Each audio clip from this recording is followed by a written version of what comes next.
बच्चों, पिछली वीडियो में हमने नाइट्रोबेंजीन के उपयोग पढ़ लिए थे। आज हम नया कंपाउंड स्टार्ट करते हैं, एनिलीन। क्या चीज? सामान्य सूत्र देखते हैं। C6H5NH2। स्ट्रक्चर देखिए इसका।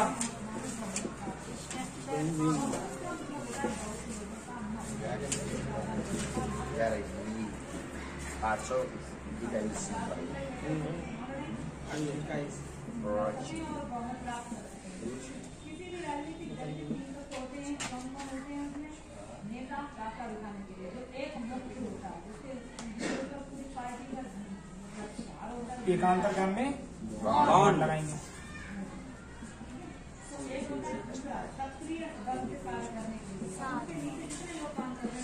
N H ये क्या हो गया बच्चों? एनिलीन का स्ट्रक्चर। ये सामान्य सूत्र है, ये संरचना सूत्र है। ठीक है।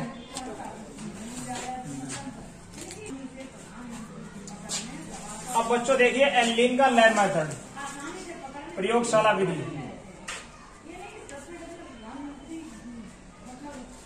अब बच्चों एनिलीन बनाने नाइट्रोबेंजीन को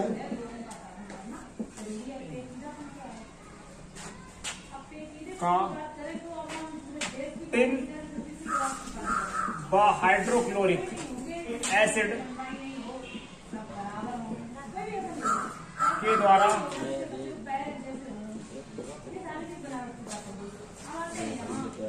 अपचयन कराने पर, नाइट्रोबेंजीन का टिन व हाइड्रोक्लोरिक एसिड के द्वारा अपचयन कराने पर एनिलीन बनता है। जैसा कि आपको पिछली वीडियो में हमने बताया था, नाइट्रोबेंजीन का अम्लीय माध्यम में क्या कराते हैं? अपचयन। टिन मतलब एसिड, हाइड्रोक्लोरिक एसिड HCl, इसके द्वारा अपचयन कराएंगे। देखिए C6H5NO2 प्लस 6H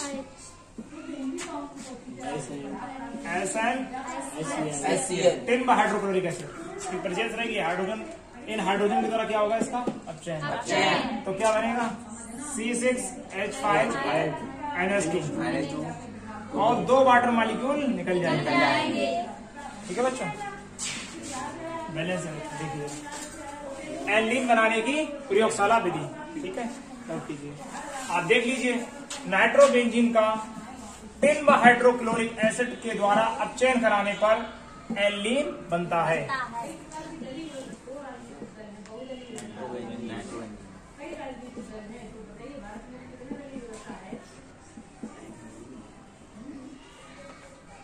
मेंशन कीजिए।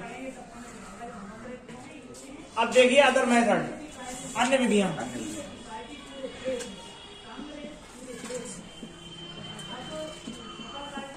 अन्य विधियों में सबसे मोस्ट इंपोर्टेंट है बाई हाफमैन ब्रोमाइड रिएक्शन।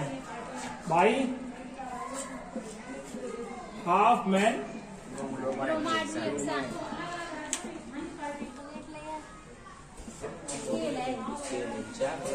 बच्चों, आपने पिछली वीडियो में हाफमैन ब्रोमाइड रिएक्शन पढ़ी होगी।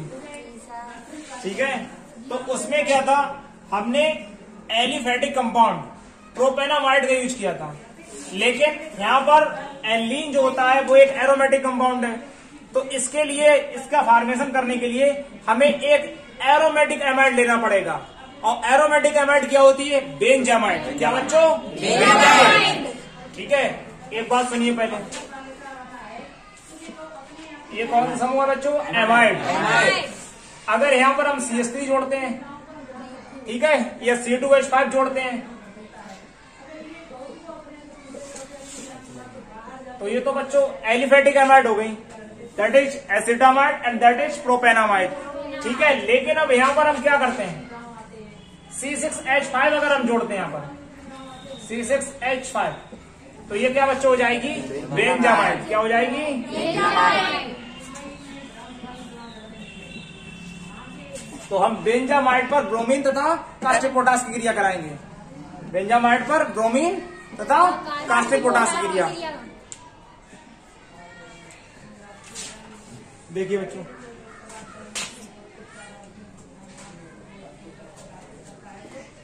By Hopman bromide reaction. तो देखिए, आप पिछली वीडियो में जाके देख सकते हैं। हम यहाँ पर रिएक्शन को शॉर्ट फॉर्म में लिख देते हैं। C6H5CONH2 plus Br2 plus KOH। क्या बच्चों बन जाएगा? C6H5NH2 ये एल्डिन बन जाएगी। और बच्चों निकलेगी K2CO3 पोटेशियम कार्बोनेट बन जाएगा। और KBr निकलेगा और H2। अब इसे बच्चों बैलेंस कर देते हैं। देखिए यहाँ Br2 कितने हैं? 2 है ना, तो यहाँ पर हम 2 कर देंगे KBr। ठीक है, अब एक बात सुनिए, अब ये 2K कितने 4K हो गए बच्चों, तो यहाँ 4KOH करेंगे। कितने? 4KOH। 2 और 4 6 हो गए, इधर 2 और 2 4 है, यहाँ 2 कर देते हैं तो कितने हो जाएंगे? 6। तो ये रिएक्शन हो गई बैलेंस। ये क्या बच्चों? बेंजामाइड। क्या? बेंजामाइड। ये एनिलीन। ठीक है, इस क्रिया को हाफमैन ब्रोमाइड रिएक्शन के नाम जाना जाता है। एक बार सुन लीजिए, बेंजामाइड पर ब्रोमीन तथा कास्टिक पोटाश की क्रिया कराने पर एनिलीन बनती है। इस क्रिया को हाफमैन ब्रोमाइड रिएक्शन के नाम से जाना जाता है। एनिलीन बनाने की एक अन्य विधि, तो देखिए बच्चों, बाइसिमेट रिएक्शन। बाइसिमेट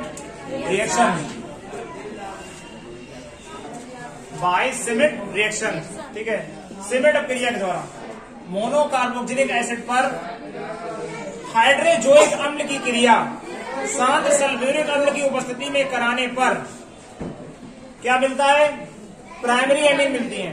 क्या? Primary amine. और इस क्रिया को सिमेट रिएक्शन के नाम से आप देखिए किसकी प्रेजेंस में होती है? हाइड्रोजोइक एसिड HN3, ये बच्चों होता है हाइड्रोजोइक एसिड, और कॉन्सेंट्रेटेड H2SO4। तो आप क्या लेंगे बच्चों? Monocarboxylic acid. एरोमेटिक कंपाउंड में मोनोकार्बोक्सिलिक एसिड क्या होता है? Benzoic acid. क्या? C6H5OH, benzoic acid. इस पर किसकी क्रिया? हाइड्रोजोइक एसिड की क्रिया। किसकी उपस्थिति में? शांत सल्फ्यूरिक अम्ल की उपस्थिति में। क्या बनेगा बच्चों? प्राथमिक एमीन C6H5, और यहाँ पर एरोमेटिक एमीन बनी बच्चों, दैट इज एनिलीन C6H5NH2।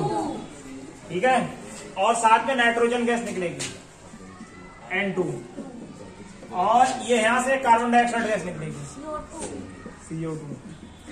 तो ये क्या बनी बच्चों? एनिलीन बाई सिमेट रिएक्शन। ठीक है बच्चों, ये क्या है? Benzoic acid.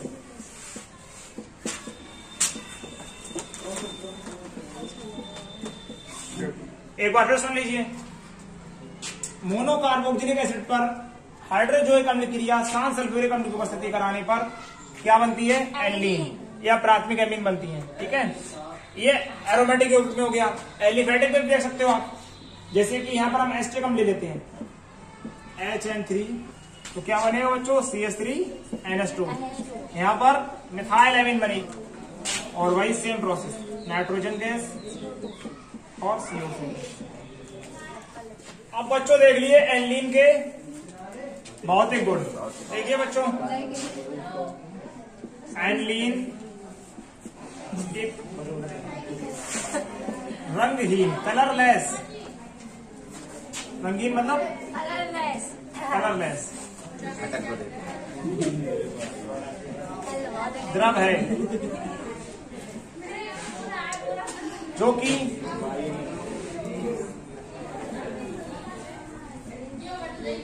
वायु के संपर्क में आकर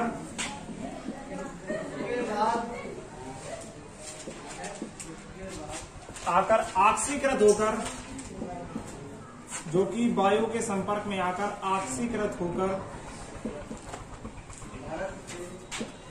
भूरे रंग में बदल जाती है। ठीक है बच्चों, एल्लीन एक रंगहीन द्रव है जो कि वायु के संपर्क में आकर ऑक्सीकृत होकर भूरे रंग में बदल जाता। अब देखिए बच्चों इसके रासायनिक गुण, एल्लीन के रासायनिक गुण। तो सबसे पहले इसकी क्षारीय प्रकृति, बेसिक नेचर।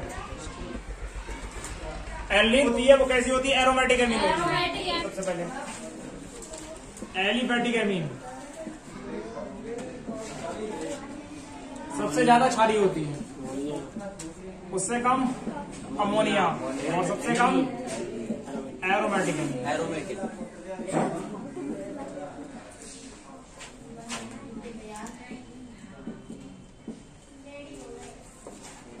RNS2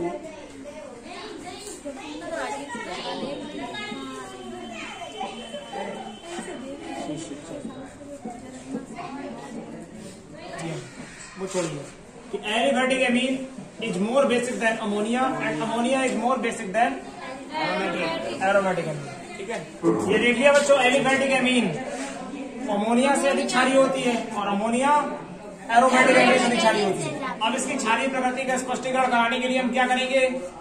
इसकी किससे क्रिया कराएंगे? प्रबल अम्लों से। किससे? प्रबल अम्लों से।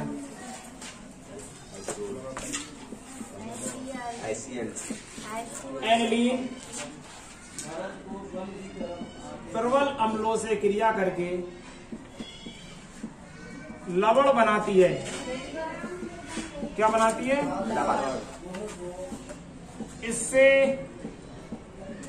इसकी क्षारीय प्रकृति का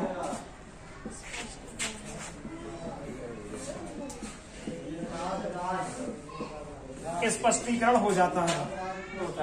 तो देखिए number 1, action with HCl। HCl एक स्ट्रॉन्ग एसिड है, इसके साथ ट्रीट करा देंगे। देखिए बच्चों, जैसे कि हमने आपको पढ़ाया था एलिफैटिक एमीनों में, उसमें क्या था, हमने आपको मेथिलेमीन से HCl क्रिया कराई थी, एथिलेमीन से HCl क्रिया कराई थी। इसी तरीके से यहाँ पर एल्लीन से HCl क्रिया करा देंगे। C6H5NH2 HCl positive charge negative. ये H पॉजिटिव कहां पर? यहां पर आ जाएगा, एल्लीन के पास आ जाएगा, तो एक आयन बनेगा एनिलियम आयन। क्या हो जाएगा? C6H5NH3 positive. ठीक है, और Cl नेगेटिव, इसका नाम हो जाएगा एनिलियम क्लोराइड। एनिलियम क्लोराइड। जैसे कि आप बच्चों जानते हो, आपने पढ़ा होगा एलिफैटिक एमीनों में जब हम क्या लेते थे? एथिलेमीन और HCl से क्रिया कराते थे तो क्या बनता था? Ethyl ammonium chloride. और यहाँ पर क्या बनेगा बच्चों? एनिलियम क्लोराइड। ठीक है, ये एक साल्ट होता है बच्चों। रासायनिक गुणों बच्चों अगली रिएक्शन देखते हैं, डाई एजोटीकरण। रासायनिक गुणों में अगली रिएक्शन है डाई एजोटीकरण, डाई एजोटाइजेशन। डाई एजोटाइजेशन, सुनिए बच्चों, diazotization this is the most important reaction. बहुत इंपोर्टेंट रिएक्शन है बच्चों, डाई एजोटाइजेशन। सुनिए होता क्या है इसमें? एनिलीन पर सोडियम नाइट्राइड NaNO2, एल्लीन पर सोडियम नाइट्राइड व हाइड्रोक्लोरिक एसिड की क्रिया 0 से 5 डिग्री सेंटीग्रेड पर कराने पर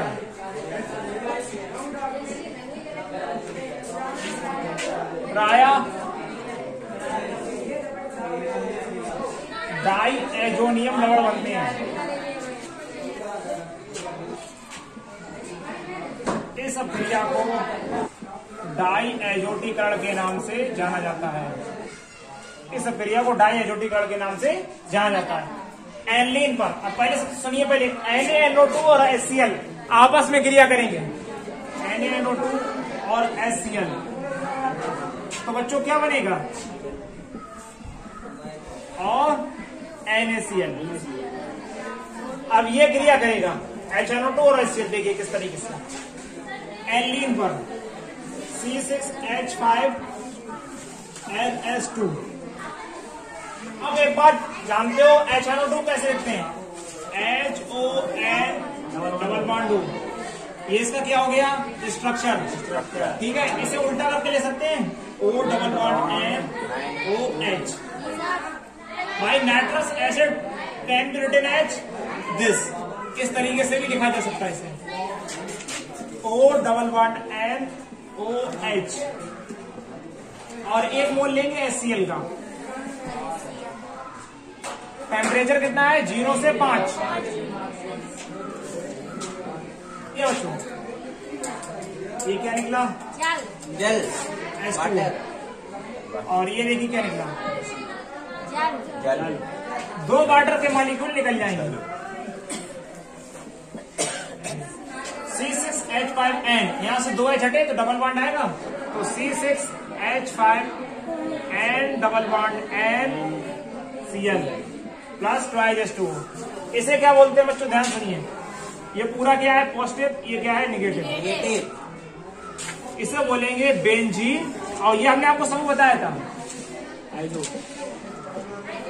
इसे क्या बोलते हैं? एजो। अब प्लस का चार्ज है इस पे, तो benzene diazonium chloride.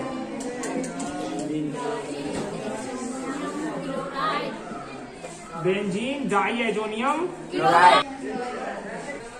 Salt बोलते हैं बच्चों BDC। क्या बोलते हैं? BDC। ये बच्चों हो गई डाई एजोटीकरण। एक बार सुन लीजिए, एल्लीन पर सोडियम नाइट्राइड व हाइड्रोक्लोरिक एसिड क्रिया 0 से 5 डिग्री सेंटीग्रेड पर कराने पर प्रायः डाई एजोनियम लवण बनते हैं। ये लवण है ना, पॉजिटिव नेगेटिव, डाई एजोनियम लवण बनते हैं। इस क्रिया को डाई एजोटीकरण के नाम से जाना जाता है। और ठीक है, कल आगे देखेंगे इंटर कन्वर्जन। ठीक है।